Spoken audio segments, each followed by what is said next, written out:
We have a fascinating lecture for you today, and it's my privilege to welcome you all on behalf of the Deccan Heritage Foundation, the Cambridge Centre for Islamic Studies, and the Bangalore International Centre to present this latest in our series of online lectures. It has a wonderful title. It's called Eclipsed by the Moon, Mahlaqa Bai and Khushhal Khan Anup in Nizami Hyderabad. So in case that's not enough to whet your appetite, let me tell you a little bit about our most distinguished speaker. Katherine Butler Schofield is a historian of music and listening in early modern North India,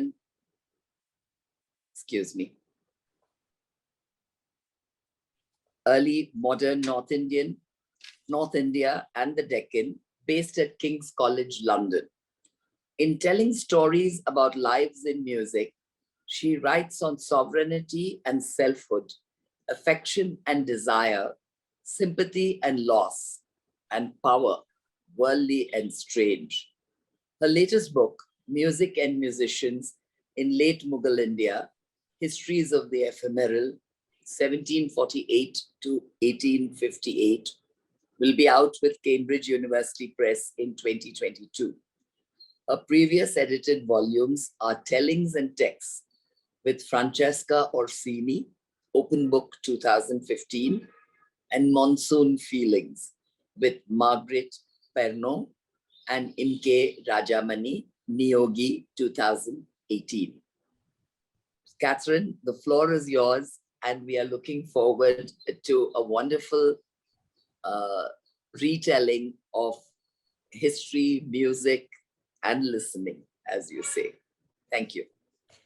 Thank you so much for such a lovely introduction. Namaste, adab, and hello to all of you.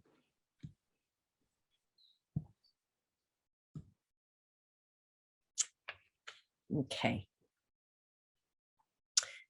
In October 1799, an ambitious Shia nobleman at the court of the Nizam of Hyderabad put on a nautch. This wasn't just any old evening's entertainment. Mir Alam's assembly was a massive song, dance, and fireworks extravaganza to celebrate the recent victory of the combined British and Hyderabad forces over the powerful ruler of Mysore, Tipu Sultan. Into the midst of this party stepped a woman, elegant, beautiful, dark hair plaited to beneath her waist, dressed in the airiest of colored muslins, weighted down with exquisite jewels. She was the fabled Chanda Bibi Mahlaqa Bai Chanda, who died in 1824, the Moon of Hyderabad. And her presence was as political and ritually auspicious as her role was to give all eyes and ears their pleasure. Intimate companion in her lifetime to 3 prime ministers and 2 Nizams, never married and independently wealthy, a patron of the arts in her own right, the best known female Urdu poet of the age and a famously talented performer, she danced and sang her way into British history that night by pirouetting up to the deputy British resident, Captain John Malcolm, and presenting him with a sought-after copy of her divan, the Divan of Chanda, the Moon, her takhalus or nom de plume. It eventually made its way out of Malcolm's breast pocket and lies where he left it in the India Office collections now at the British Library in London, where this breathtaking moment in which 2 competing cultures brushed hands is pinned down ever so tentatively in this little note on the flyleaf. Obscured by Mahlaqa's luminescence today is a man who was equally central to the musical life of the Hyderabad court, if not quite so exposed to the limelight. More importantly, he was crucial to Mahlaqa. He was her ustad, the master musician who trained her from youth and taught her everything she knew about singing and composing songs in Hindustani rags, but also seems to have been the closest thing she had to a father figure. He was the Delhi lineage Kalawant Khushhal Khan Anup, whose takhalus meant beyond compare or the incomparable. He may have slipped quietly into the edge of the picture here of Mahlaqa singing to their earliest great patron, Raja Rampa. You can see him there at the bottom, the calmly seated man in white and green. But he wrote the book in which this illustration is housed, his Prajpasha Ragdarshan of 1800, thus immortalizing both their lives and their connection with each other. Anup belonged to one of the most prestigious lineages of hereditary musicians attached to the imperial court in Delhi. His father, Karim Khan, had been the special disciple of Firoz Khan Adarang during the reign of Emperor Muhammad Shah. But sometime in the middle decades of the 18th century, Karim moved his family southwards, ending up in the independent state of Hyderabad. His son Anup was prominent in the court circles of successive Nizams, especially Nizam Ali Khan and Sikandar Jah, as a vocalist, teacher, song composer, and a treatise writer in Persian and Prajpasha from before 1791 until his death around 1836. Anup was clearly a brilliant figure, revered in his time as a singer of Mughal court music in the most exclusive private salons, whose patrons included many of the major notables of the city. And if his endowments at the hilltop shrine of Maula Ali are anything to go by, he departed this earth a wealthy man. But he's largely remembered today, when he's remembered at all, only as the man behind the illustrious moon of Hyderabad.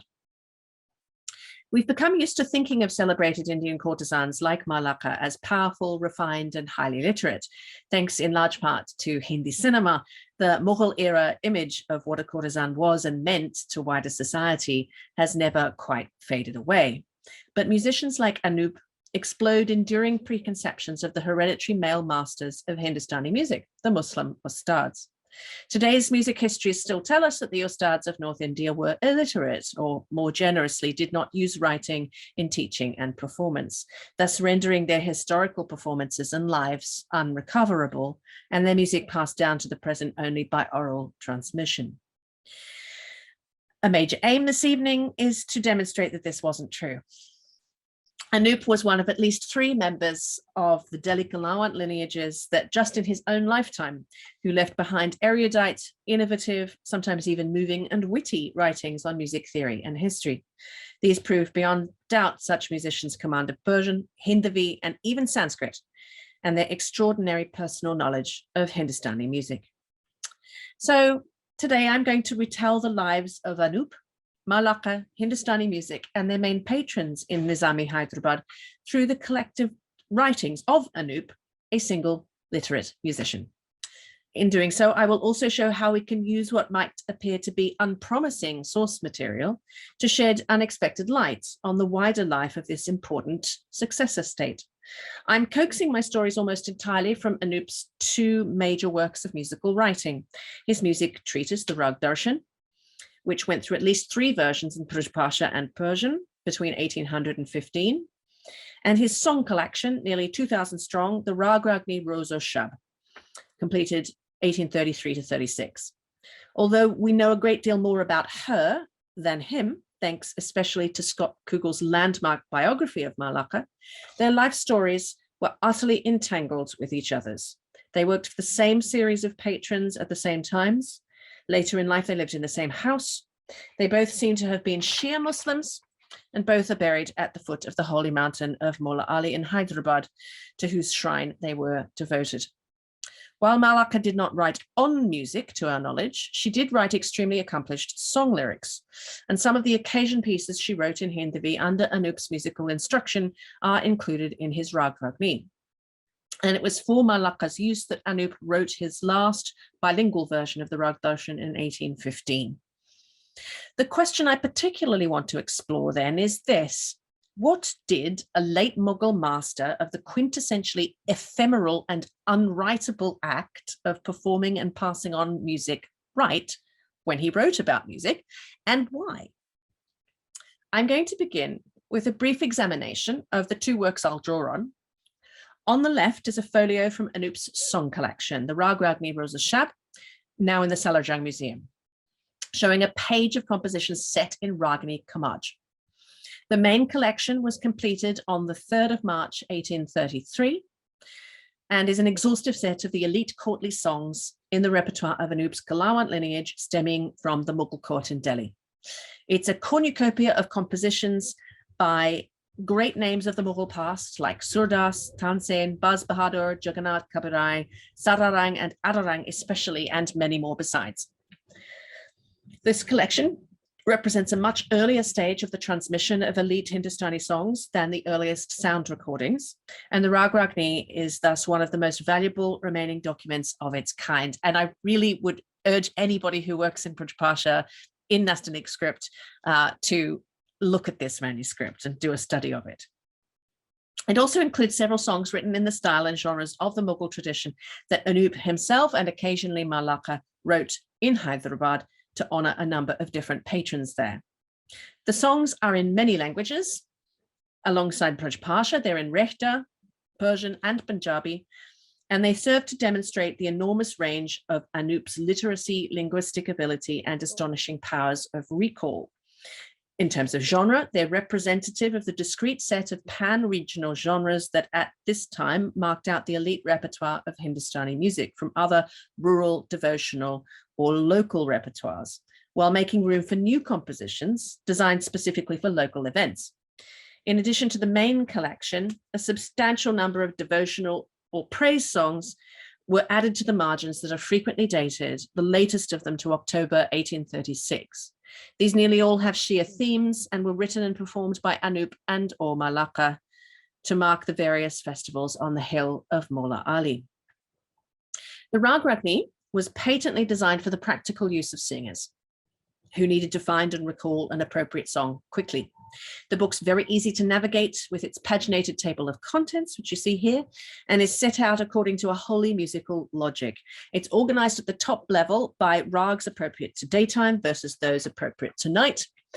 Within that, all the songs in a particular rag are grouped together. The order is interesting in that all those sung in particular seasons of the year, the springtime rags Hindol, Basant, and Bahar, or the monsoon rags Megh, Gond, Malhar, and Sur Malhar are clustered together, as are rags with multiple famous varieties, such as the Sarang family. Not only are the rags not ordered according to the aesthetic ragamala or garland of ragas system of 6 male rags, each with 5 wives that Anup used in his rag darshans, but several of the raganis he described in his music treatises don't appear at all in his song collection.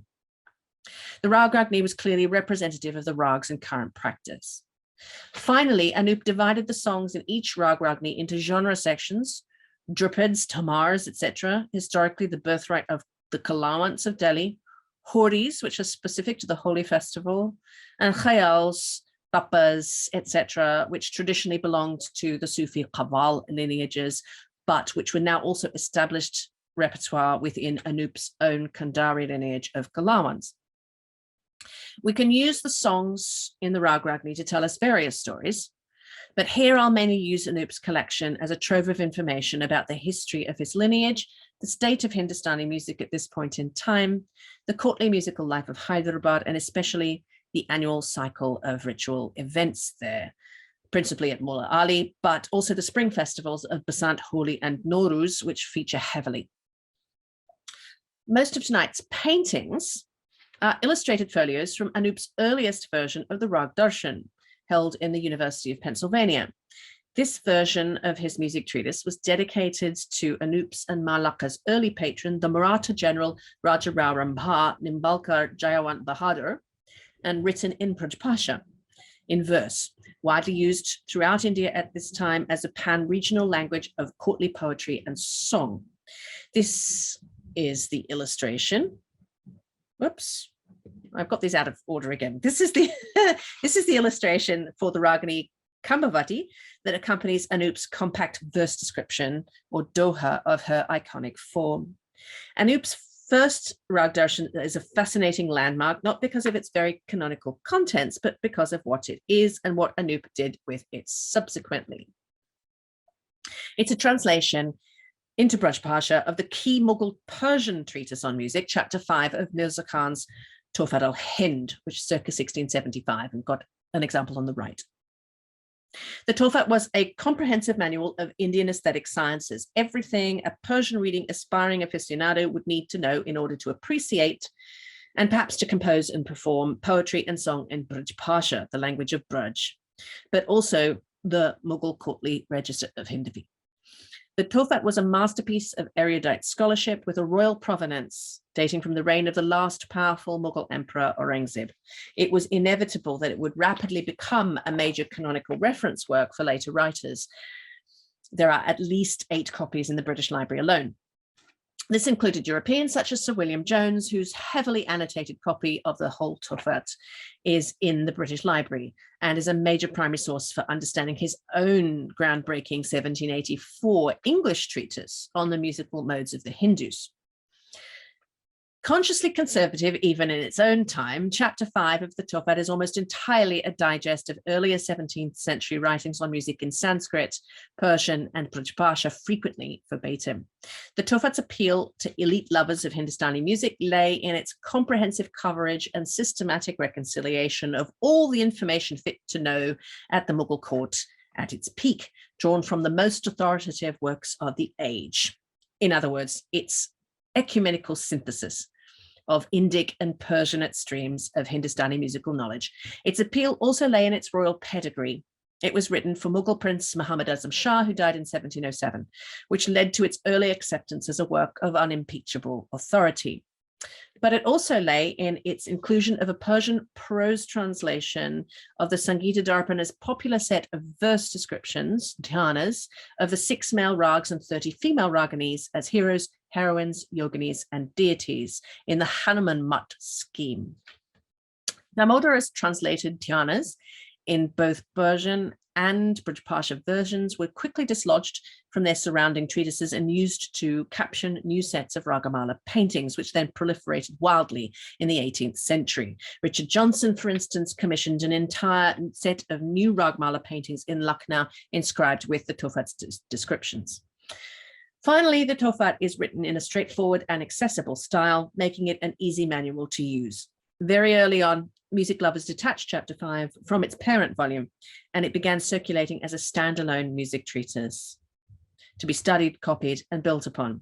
From the 18th century, Chapter 5 began to be reused widely in the writing of new music treatises as both a structural model and an authoritative source of canonical knowledge, not just in Persian, but in Hindi and later Bengali, Urdu, and even English.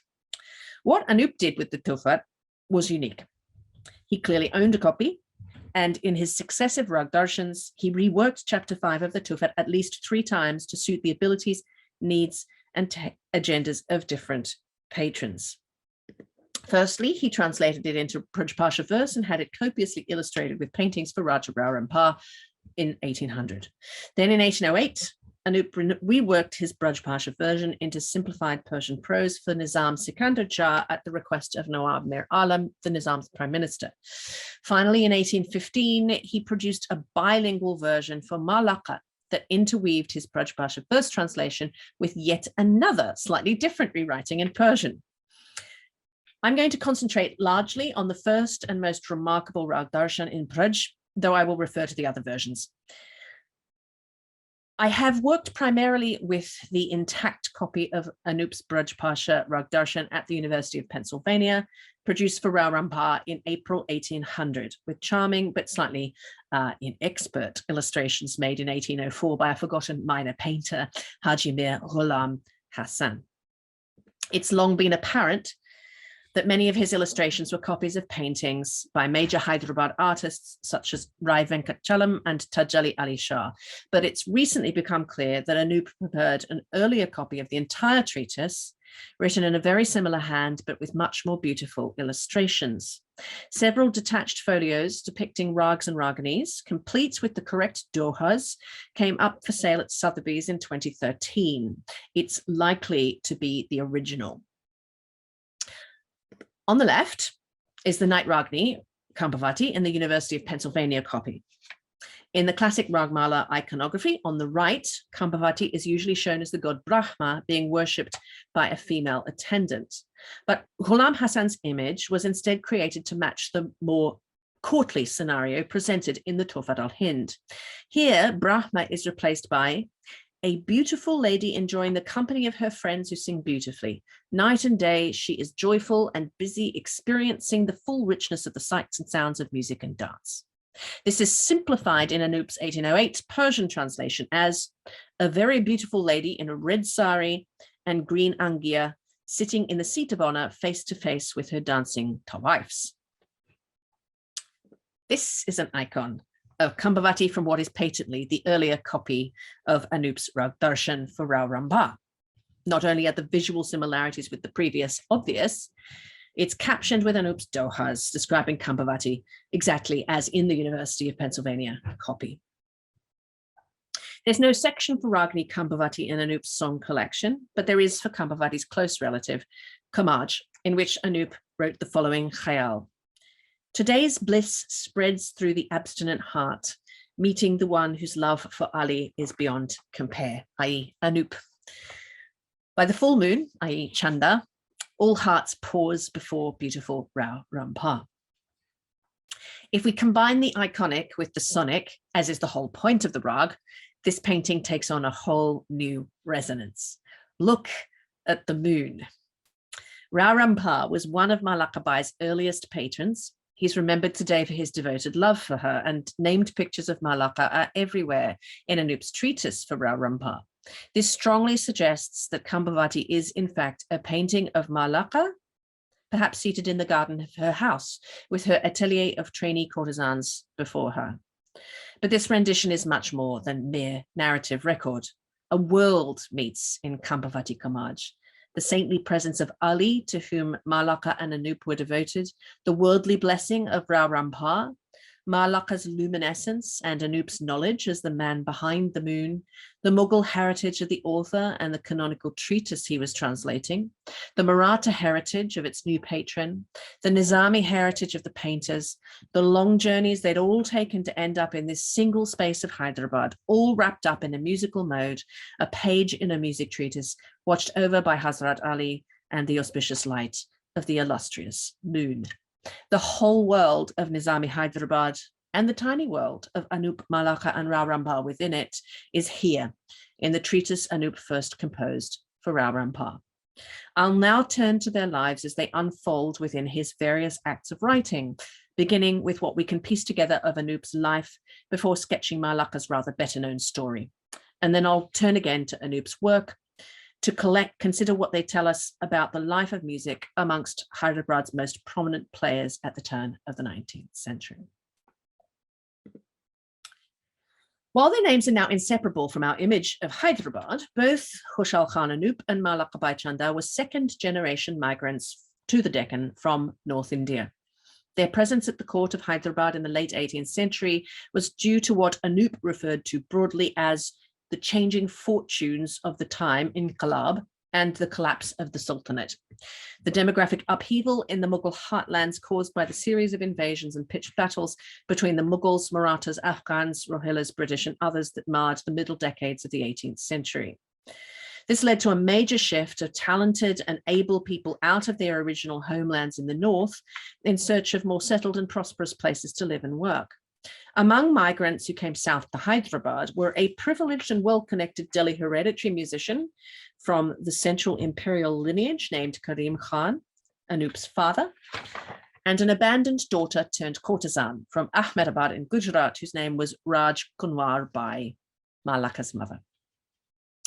Anup was born in Delhi, probably sometime in the early 1750s, and died in Hyderabad, where he was apparently still composing songs as late as 1836.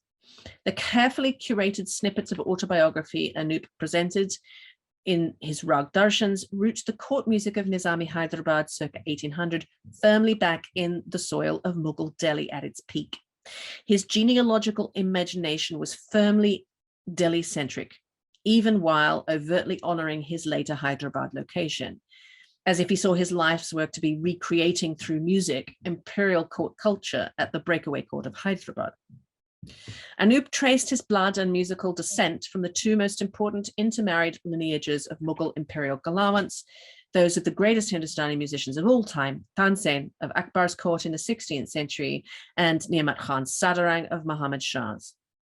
Alongside Ziauddin and the author of Edinburgh manuscript number 585, number 4, Anup was among the earliest theorists to draw attention to the fact that the four main branches of the Delhi Galawant Brotherhood that had emerged by the end of the 18th century practiced different stylistic schools that we now call Banis, and which they then called Banis.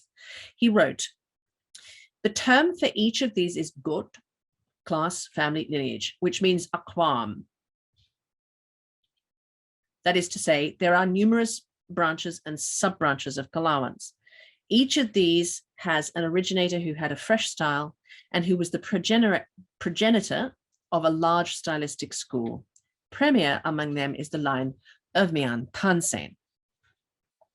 Anup's treatises leave precisely how he was descended from Tansen ambiguous. What is clearer is that properly he belonged to the Kandari Bani, whose central 18th century representative was Sadarang.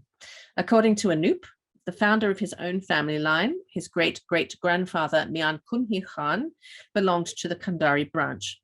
Sadarang was still alive when Anup's father, Karim Khan, started learning the family trade in Delhi, but it was Sadarang's nephew Adarang who trained Karim up as his special shagird. Of the three Galawant specialisms, Karim became a singer, and in his prime he was known by the epithet Ghoga Awaz, the full-bloomed voice. Two key distinctives of the 18th century Kandari school were that, after Sadarang, its masters composed as many khayals and related forms as they did dripids, and they were devoted Sufi adepts with strong discipular connections to the Sufi order of Khaja Mirdad. Both of these characteristics are amply demonstrated in Anup's collection of song repertoire. It's not clear when Karim left Delhi for good, taking his children with him. Anup's 1808 autobiographical note leaps over several decades from Karim's service under Muhammad Shah directly to them coming to Hyderabad, finding there a patron in Raja Rao. Elite musicians and courtesans were almost certainly among the first large-scale group of Mughal court migrants, who returned south with the first Asaf Jahi Nizam ul-Mulk, who died in 1748, after Nadir Shah humiliated the Mughal armies defending Delhi in 1739. The Nizam held a particular allure for servants of the Mughal Empire who wanted to maintain their loyalties, culture, and way of life. Although Nizam ul-Mulk essentially held power in the Deccan outright from the 1720s, he and his successors continued to consider and even call themselves Mughals well into the 19th century. Munis Farooqi notes that Hyderabad was especially attractive to northern migrants. Quote, "Hyderabad's success in attracting the talented and the adventurous can be seen in the arrival of large numbers of often highly skilled and educated Punjabi Khatris, North Indian castes, Shekhzadas and Awadis, and ethnic Iranians and Central Asians. Others who joined this influx included trading, cultivating, and warrior groups.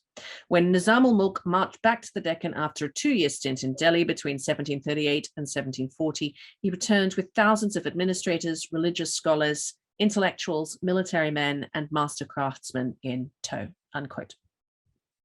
It seems unlikely that Karim and Anup were among this early group of Mughal migrants, not least because it's improbable that Anup was born as early as 1740. More to the point, the latest of Adarang's songs in Anup's Rag Ragni were composed for Mughal Emperor Alamgir II between 1754 and 1759, and Saadullah Khan Rohilla, who died in 1761. These are occasion pieces of limited mobility that would have been transmitted to Karim orally, indicating he was still resident in the Delhi region until at least 1761. As Mahlaqa Bai's Ustad, Anup must have been at least 10 to 15 years older than her. She was born in 1768. I'm going to suggest, in the absence of firmer evidence then, that Anup was probably born in the mid-1750s and that his family left Delhi for the south around 1760, during the time of greatest chaos and threat to life in the Mughal capital.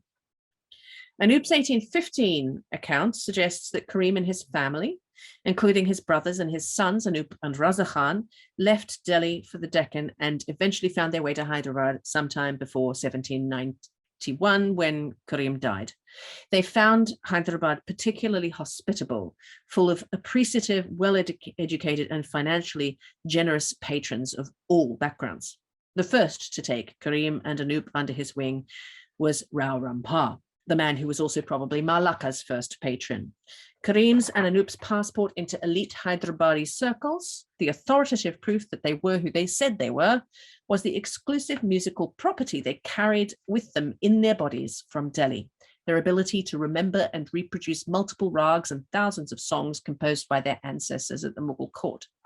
Precisely because it was proof of status, family song repertoire was and still is fiercely guarded intellectual property within musical lineages.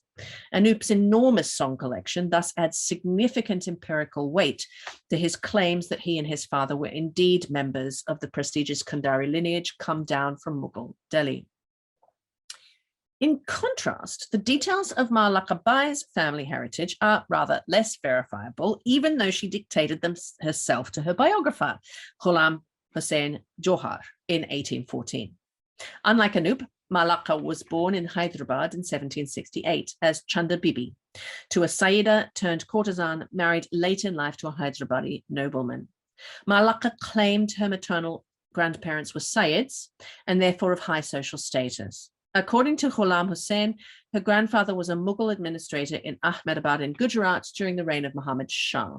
Having fallen on hard times, he abandoned his family, leaving his wife and 3 daughters in poverty to fend for themselves.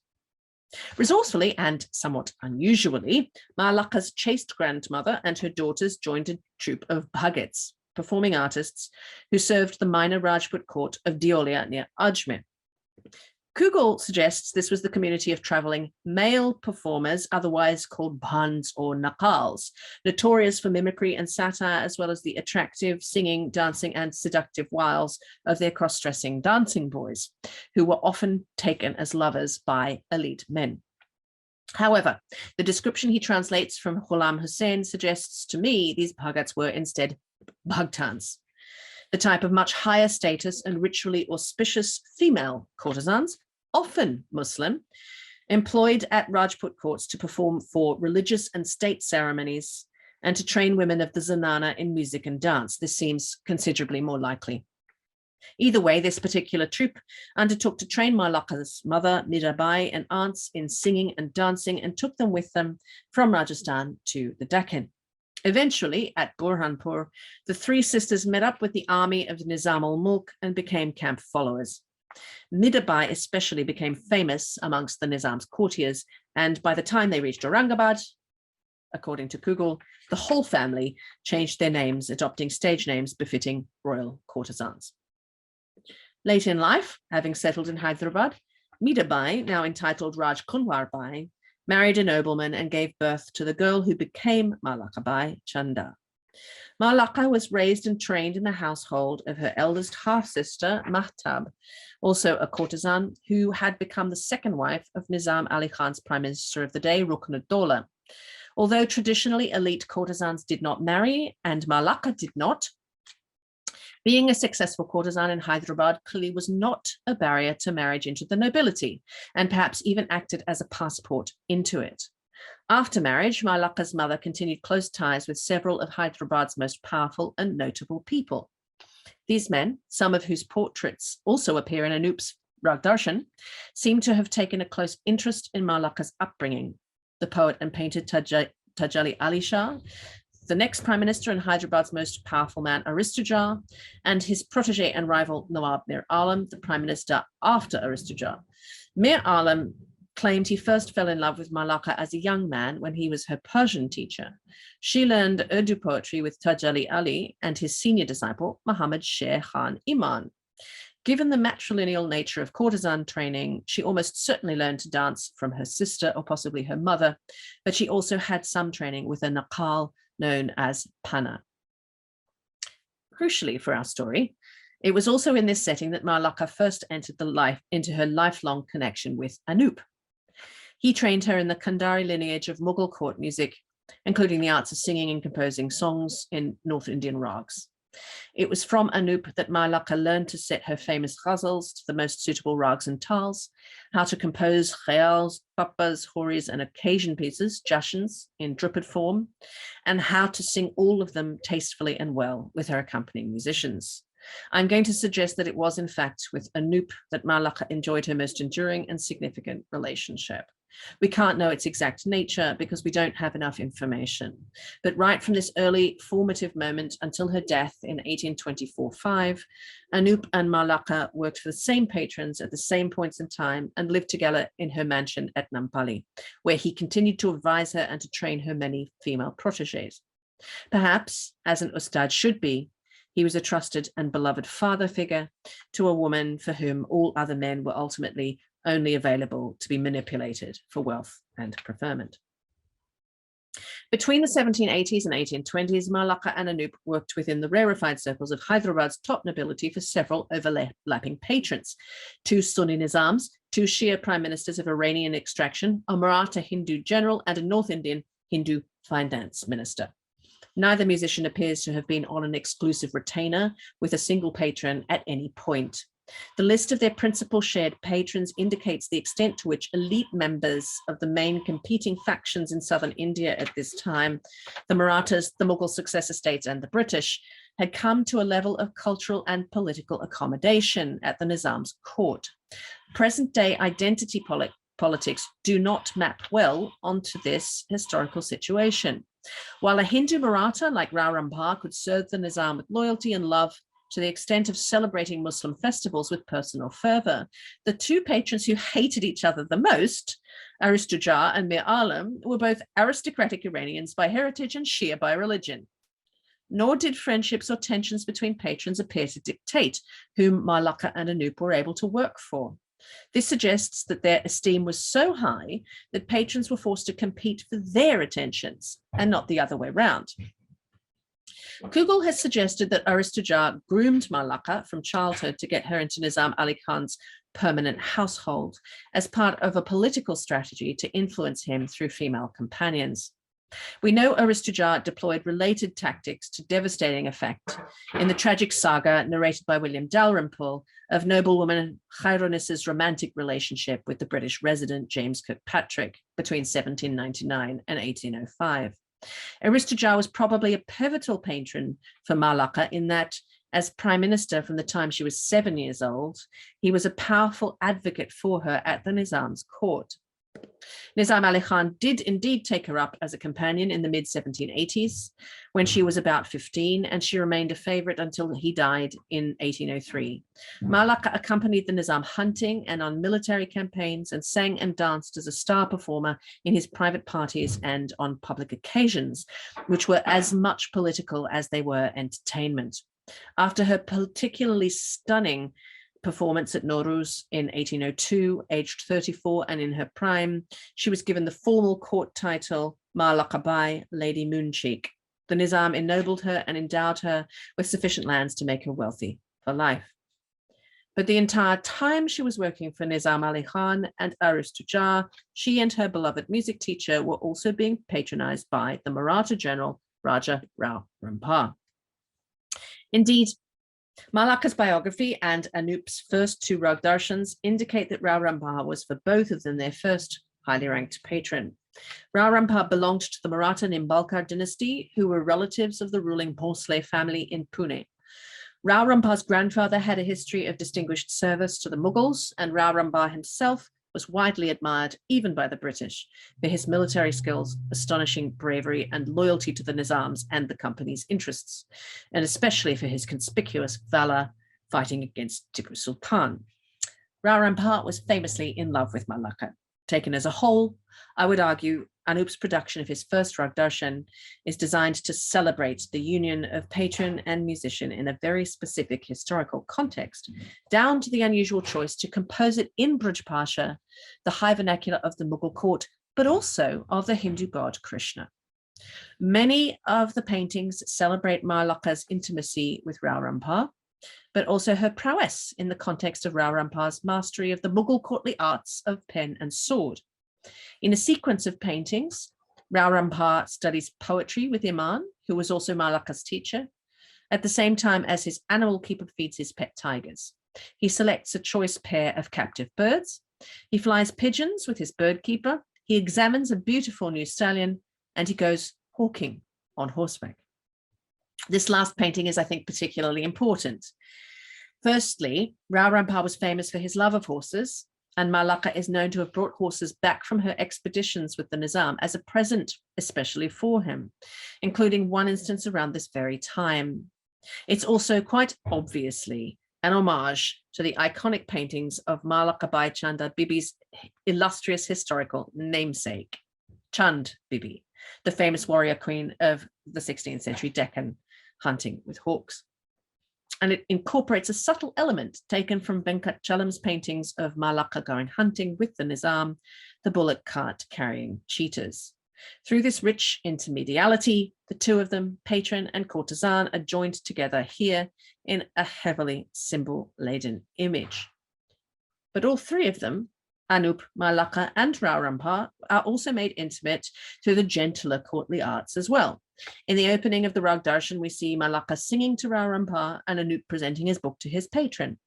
The paintings towards the end show Rao Rampa in private audience with Anup singing to the tambura accompaniment of his disciple Ghazi Khan, playing Holi in a riot of pink and orange colors with Mahlaqa and Anup at the bottom there, and finally, just before the colophon that concludes the book, watching Mahlaqa dance for him by candlelight.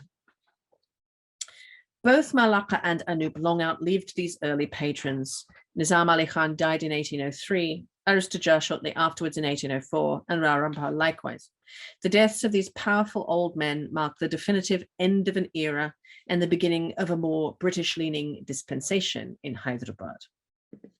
The Nizam had already signed a permanent treaty of alliance with the East India Company in 1798 that placed Hyderabad under British protection. And the new Prime Minister in 1804, Aristoja's old enemy, Mir Alam, was an Anglophile who'd risen to power as an agent of the company. Nonetheless, Mahlaqa and Anup segued seamlessly over to the patronage of the new Nizam, Sikandar Jah, and especially to Mir Alam, with whom Mahlaqa almost certainly had a sexual relationship. In fact, we know Mir Alam was already commissioning her to perform several years before Aristoja died, because it was at Mir Alam's party in 1799 that she danced for John Malcolm. In 1808, at the request of Mir Alam, acting on a suggestion by Mahlaqa, Anup retranslated his Braj Pasha verse Rag Darshan back into Persian prose for Nizam Sikandar Jah. As he wrote, "I put it back into Persian again, dressing the newly wedded bride of the Hindi language in Persian clothing." Anup neatly rounded off this statement with a Persian couplet whose end rhyme, Tufat, paid subtle homage to the original Mughal prose masterpiece, the Tufat al-Hind, that inspired this whole chain of clever translations. Apart from the introduction, which is written in the highly rhetorical style of literary Persian, like Anup's compact Braj Pasha verses, the remainder of this rendering is quite simple and curtailed in comparison with the Tufat. It really does seem to be a retranslation directly from the Braj Pasha. That same year, though, Mir Alam died suddenly, and power in Hyderabad and our two protagonists with it shifted decisively to Sikandar Jah's brilliant divan, or finance minister, Maharaja Chandu Lal, the high-placed and even more pro-British North Indian Khatri, who was the most powerful nobleman in Hyderabad until his death in 1845. Chandu Lal, who became Prime Minister de jure in 1833, was well known for his cultural pursuits. As a talented Persian and Urdu poet himself, Chandu Lal would have found Mahlaqa particularly compelling. But from a more political point of view, in this new era, she was also a prize asset because she had a history of sharing her manifest talents and those of the girls she was training with British lovers of courtesans. Chandu Lal thus became famed for putting on lavish assemblies featuring Mahlaqa as star performer in a special pavilion he had built specifically to impress political and especially British guests. The final copy of the Rag Darshan Anup wrote for Mahlaqa in 1815 was written in Chandu Lal's orbit, and it was bilingual. Anup quoted his original Braj Pasha verses line by line against a new and improved version of his Persian translation, as if he were creating a study manual for Mahlaqa. And in this version, out of subservience to Chandu Lal, Maharaja Ocean of Gifts, and Maharaja Pearl of Good Manners, Anup erased the memory of all of his and Mahlaqa's previous patrons, including Mir Alam and Rao Rampa, replacing references to them with encomiums to Chandu Lal. The Rag Ragni Rosa Shab was also completed during the period of Maharaja Chandu Lal's political supremacy and reveals him to have been Anup's and Mahlaqa's principal 19th century patron. Anup's song collection, in turn, also helps us identify key moments in the ritual year of Hyderabad for members of all communities. In particular, it reveals that spring festivals in the Persian and Indian solar calendars, Basant, Holi, and Nowruz, were key ecumenical occasions for the court. Interestingly, a large proportion of the songs written specifically for Chandu Lal were set in spring rags, Drupads in Hindol and Khayals and Papas in Bahar, with lyrics celebrating the spring festival Basant, clearly important to Hindus in Hyderabad. One of the last songs composed by Anup was a kabit for the spring wedding in 1834 of Chandu Lal's grandson, the son of Raja Bala Pershad. There are also, of course, a large number of horis in numerous rags scattered throughout the collection to be sung during the Holi Spring Festival. Anup's and Mahlaqa's songs show us a yearly cycle punctuated by ritual events and public affairs like weddings, all celebrated with music and dance.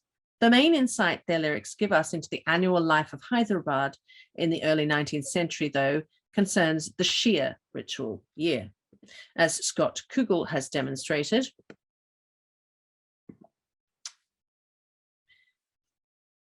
Mahlaqa's Urdu ghazals show her to have been a committed Shia Muslim. Although the Nizams themselves were Sunni Muslims, since the time of the Qutb Shahi rulers of Golconda, Hyderabad had been an important Shia center. Hazrat Ali is also venerated in Sufi traditions. Alid devotion substantially crosses sectarian lines. Nizam Ali Khan revived state patronage of Hyderabad's important Shia shrine, enclosing the relic of Hazrat Ali's handprint located on top of the mountain of Mola Ali, an important site of Shia, Sufi, and Hindu pilgrimage. And Mahlaqa and Anup were both major donors to the Dargah, patronizing and performing at the many annual Shia and shrine-specific festivals there. A few of the songs Mahlaqa composed for these occasions are preserved in Anup's Rag Ragni, as well as many more composed by him that she would very likely have performed.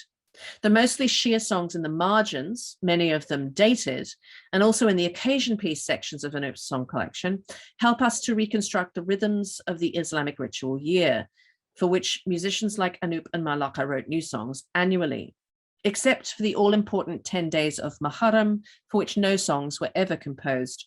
These were, in chronological order, the birth of the Prophet of Islam, the Urs or death anniversary of the Sufi master Abdul Qadir Jilani, the birth of Hazrat Ali, the Urs of the Mola Ali Dargah itself, and Eid Ghadir, the day when the Prophet declared that whoever calls me master, Ali is also their master, Mola Ali. For example, Mahlaqa and or Anup wrote this munajat in Drupad style and set it in the versatile Rag Bhairavi. Thus give me aid from the unseen, for I am weak and in need of your generosity, O King of men, Ali, the ruler of all land and sea. I may be just a dancing girl, but let me remain joyful, Khushhal, in this Anup's garden. This much, please give me for the sake of Hassan and Hussein. That's Kugel's translation. It's not clear whether or not Anup also became a Shia. Other contemporary members of Sadarang's lineage remained devoted to the Sufi order of Khaja Mirdad. Anup did compose a number of songs on Shia themes, mostly for festivals, but also in generic courtly styles. But we need to remember that composing pieces for special occasions was his job. In this period in India, the personal beliefs of the composer and performer of songs were completely irrelevant. Professional musicians like Anup were commissioned to compose and sing songs to their patrons and their patrons' deities and saints as a matter of course, regardless of whether or not they shared their beliefs. Even if some of Anup's Shia-themed songs do appear to reflect his personal inclinations, devotion to Hazrat Ali was embraced by Sufis as well. This courtly Khayal song, for instance, was composed by Sadarang and venerates both Hazrat Ali and the Sunni founder of the Chishti Sufi order, Khaja Moinuddin, and this is again in Kugel's translation. Preserve the life, honorable Mola Ali, of those who call out for safety and security, make all their troubles easy. I find that by your grace, Hassan and Hussein rule over more than both worlds. Let me be sacrificed for the sake of Mawla Ali, Mawla Ali. Give me faith and righteousness. Let me achieve this goal. Look upon me with kindness, Khaja Moin, and aid this humblest follower of faith. Please accept this small request of Sararang and protect us poor beggars.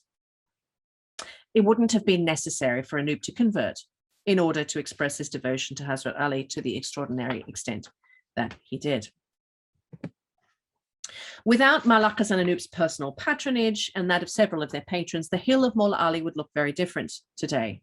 The dargah itself was much older, but according to epigraphs on other monuments on the hill, most of the important buildings were endowed by members of Mahlaqa's and Anup's circle. Raja Rarampa built a summer pavilion there, and Maharaja Chandu Lal, the great entrance gate housing the drum house, the Naqara Khana. On her mother's death in 1792, Mahlaqa built a magnificent tomb complex at the base of the hill, complete with an Ashur Khana set in a beautiful formal garden. Mahlaqa was herself laid to rest there in 1824-5. But it was Anup who expended his considerable wealth to build many of the principal buildings on the hill. The inscription on the great Ashur Khana he erected reads, "By good fortune, Khushhal Khan, with true and sincere intention to seek the pleasure of God, erected the arch, the mosque, and the grand Ashur Khana, the inn, sarai, and the fakir stand, takia, on the venerable hill." Inscriptions elsewhere tell us that he also built a drinking water basin on the route via which the sandal is carried, as well as a small garden just beneath the skirts of the hill. And like his illustrious disciple, Anup too is buried in the garden that he planted at Mawla Ali. Of the Braj Pasha lyrics Anup included in his song collection, there is no literal overlap that I've yet found with the Braj Pasha verses that constitute his first Rag Darshan. Instead, his two major works, his song collection and his music treatise in its various versions, complement, amplify, and enrich each other, just as Mahlaqa Bai Chanda and Khushhal Khan Anup complemented and completed each other in their life's work together. Anup's two written works clearly embody different facets of the complex and comprehensive vision of a single master musician scholar that saw no conflict, but a seamless continuity between theoretical and practical written and oral knowledge. In one crucial self-referential image in his Braj Pasha Rag Darshan, Anup sits opposite his patron, Rao Rampa, and presents his written music treatise to him. Here, Anup is not merely a master of the practical arts of music making, but of its literature and theory as well, making him fit to sit face to face with the Nizami nobility. Anup's choices to write songs and a treatise in Braj Pasha verse, and to write in both rhetorical and practical registers of Persian prose, show off his mastery, despite his location in far-off Hyderabad, of the Mughal official language and of the classical register of Hindavi local to the Delhi-Agra region. Anup's 1800 Rag Darshan turns out to be many things. It is a celebration of the rich and fluid court culture of Nizam Ali Khan's Hyderabad, as easily embraced by a Maratha Hindu warrior as a Shia courtesan. It's also a monument to the ultimately transient but consuming love between Raja Rampa and Mahlaqa, as well as memorializing forever the Raja's patronage of the arts and gentlemanly pursuits, and Mahlaqa's public power, beauty, and artistic mastery. But Anup's treatise also shows the enduring power of the Mughals and the court culture and knowledge they developed as a continuing source of symbolic authority throughout India, even as its power bled away. For those wanting to become the new Mughals in states like Hyderabad, what could give a nobleman greater cultural legitimacy than patronizing the music of the Mughal court, authenticated in the physical presence of a musician of the greatest imperial lineage, but made local in the extraordinary brilliance of that musician's Hyderabad-born protege, Mahlaqa Bai Chanda. Finally, it is crucial testimony to the sheer intellectual virtuosity of this particular representative of the lineages of hereditary ustads that made their way all over India from the faltering Mughal court in Delhi. Ultimately, Khushhal wrote to prove his credentials as an authority, to preserve his heritage from the losses of the scattering of Shah Jahanabad, and to praise his new patrons and the joys he found in his new home. Fluent in the highest forms of Brajbhasha verse and able to deploy with great subtlety several registers of Persian, and a master performer and a beloved teacher into the bargain, Khushhal Khan Anup was the very opposite of the stereotype of the illiterate Ustad bequeathed to us by posterity. Thank you.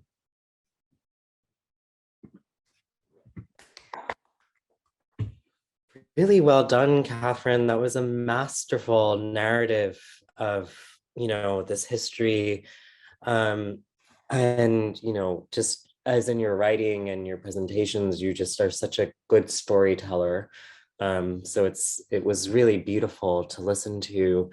And I think all of us are eagerly awaiting your book. And it will for sure change a lot of things for our field, I think, once it's out. I want to invite our audience to type their questions in the chat box, and we will get to them in sort of in due course, but sort of as a warm-up question, I will take the liberty to ask the first one.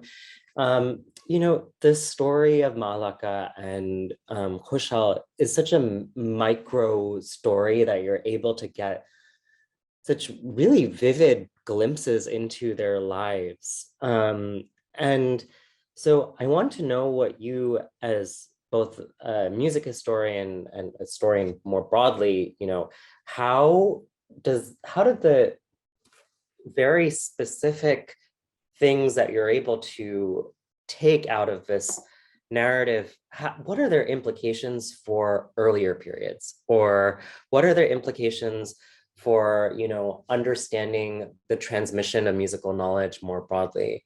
One of the things that you said that I thought was so beautiful, and, we take it for granted, is, Mahlaqa and Khushhal migrated with this, or their parents migrated with this musical knowledge in their bodies, and that was really quite striking, because I think it's something that's quite important for earlier periods as well. So that's just a question for you, and you can answer it as you wish. Yeah. Thank you so much. What a lovely question, and thank you so much. I really enjoyed presenting this material this afternoon. So yeah, I've worked on earlier periods in previous lives, and one of the sheer joys about working on the 18th and 19th centuries is that not only do we have actually quite detailed stories about musicians and their lives, but we also have paintings of them. So, for the first time, you get paintings of Sadarang and Adarang and Karim Khan here and Mahlaqa Bai, and they're named and so forth. And before this time period, you do get some portraits of named performers, particularly Tansen. We all know what Tansen looked like because there's old portraits of him. But before this time, you get a great deal less information. So it's actually a joy working in this time period. One of the important takeaways, though, from earlier material is that literate ustads actually go back quite a long way. So there are rumors that Tansen himself composed a music treatise, though we don't have it extant. Although there is a Persian translation of his purported Bud Prakash, but I actually don't, it reads as 17th century to me. I don't think it's a 16th century text. But if we look at his great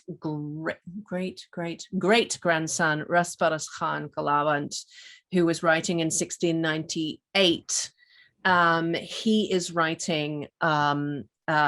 he's writing a translation of the Sanskrit treatise, the Sankita Darpana, And he doesn't include very much information about his own self, but he does include quite a bit of information about his father, Khushhal Khan Gunasamudra. So 17th century Khushhal Khan, not 18th century Khushhal Khan. So we do get some information there, but it's also a really quite a remarkable treatise because he also includes quite a bit of knowledge that is clearly embodied oral knowledge, because it's not coming from the Sangeeta Darpana. It's completely different. It's completely different lineage. And we know, his own lineage, direct father to son from Tansen. So it's clearly coming from there. But there's also another treatise which was written in 1666 by a Mughal nobleman called Mirza Roshan Zamir, who was, again, Khushhal Khan Gunasamudra, 17th century Khushhal Khan's Shagird. So he was his disciple.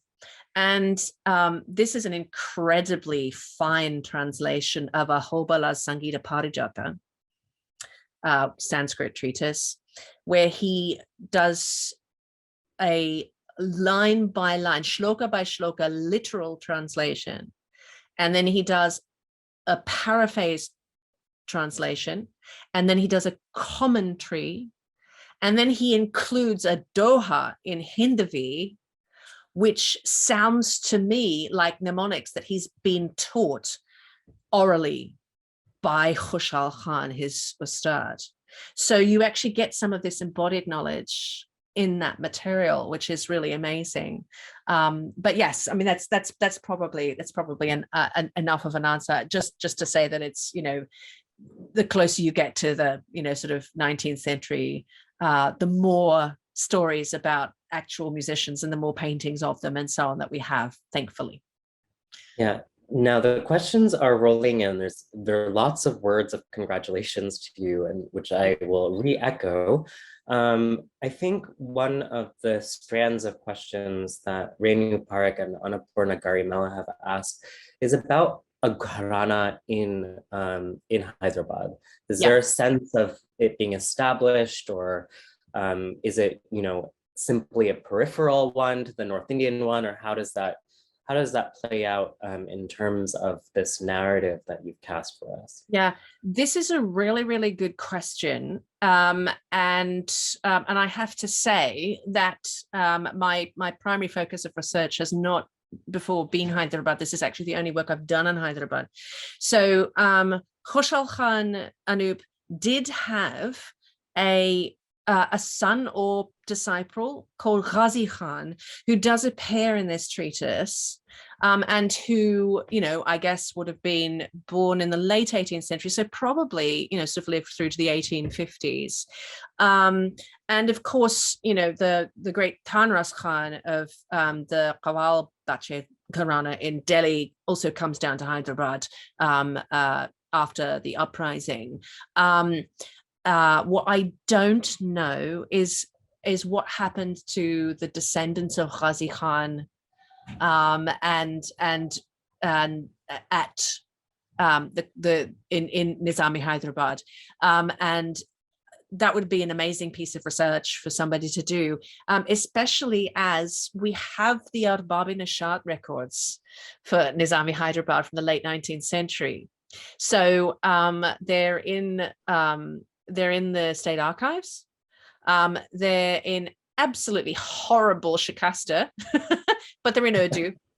So anybody with a who's good with Shikasta script, the records are there. And of course, there are genealogies of Hindustani musicians in Hyderabad. So it would be really fantastic for somebody to do that work and connect those things. So I wanted to also collect a couple of questions to ask you about languages. So, there's a question about Telugu, there's a question about Dakkani. Also in your, I think one of the really amazing things about this, what you presented to us today, is that there's so many hidden implications between the lines about language and language use. And I thought that, maybe you might want to take the opportunity to sort of explain some of the issues with how multilingual this society was and how fluidly they may have moved between languages. The Yeah. final, this final observation that you made, that his retranslation from Braj to Persian was a completely different text. That's just so, it's so amazing to see how steeped in this kind of multilingual society they are. So Yeah. if you have any thoughts or ideas or about this. Yeah, so these are fantastic questions, and again, I think this is something that needs to be subject to further research. So we know that Mahlaqa Bai operated primarily in registers of North Indian vernacular, so in Braj Pasha and in what was then called Rekhta, of course, Urdu, and Dakhni and North Indian Urdu being very, very closely related to each other. There are actually music treatises in Dakhni that go back to the 16th century, one of which there are the remains of which remain in the British Library as kind of part of a codex that reused the images on one side but maintained the Dakhni text on the other in a Persian retranslation of the Dakhni translation of the Sanskrit Sankita Ranakara, which is an absolutely amazing text, and it actually has been digitized by the British Library. It's called the Jawahir al-Muzaqati Muhammadi. But what we do know is that there were a large number of Telugu speaking courtesans and male singers and performers at the Hyderabad court. And again, I haven't done this research, but I'm assuming that they would have been performing in the same parties as North Indian performers, and that they would have been intermingling, and certainly accompanists would have been playing for both groups of people. One thing that is really clear about musicians is that they were incredibly versatile across languages, including by the 19th century courtesans singing in English. Which must have been entertaining for everybody involved. So the practice of sort of holding a performance of song which included people singing in Telugu, people singing in Urdu, people singing in Braj Pasha, people singing in Persian still being widely sung across India well into this period, well into the 19th century. In fact, it's still the official language of the East India Company until 1837. Yeah, what is so clear from your project is that you are just swimming in sources, and this is there's such a large need for more sprightly students to join the ranks and sort of start and to work on this material. There is really a wealth of sources that should be picked up, especially in Hyderabad. So I really encourage anybody who is based in Hyderabad or near Hyderabad to really investigate these sources. They're really quite accessible. And it's not only sources, it's also questions, the kinds of questions that you can ask of them. So one of the questions that just appeared by K. Jairaj is what was art and dance restricted to the elite? Or did it move, or was it widespread? Did it have a broad-based participation? This is a question that I'm sure needs more research, right? Yeah, absolutely. And the answer is no, of course not. Everybody had music. The question is what types of music did they have? So there is a hierarchy of repertoire. I mean, it's quite obvious that from the 17th century onwards, what was deemed to be acceptable for elite men to listen to in an aesthetic environment, in a courtly majlis or mehfil, was quite different from the music that they might enjoy in the bazaar, for example. So they're perfectly allowed to watch the acrobats and to fancy the courtesans and the dancing boys, in the sort of slightly more vulgar, bizarre entertainments. And I use vulgar deliberately because they called these entertainments vulgar.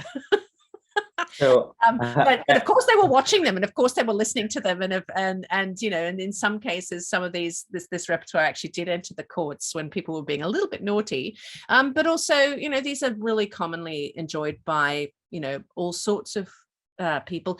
And I think my next kind of I really want to do a much larger project on song, and particularly looking at the ghazal in its many languages, as the kind of song genre that everybody sings and everybody knows something of. And if you look at the prisoner of war recordings that were made in Germany in 1915 by the Berlin Phonogram Archive, which are available at Humboldt University now, you have ordinary Indian soldiers singing ghazals, and these men are probably illiterate, or maybe they're not, but the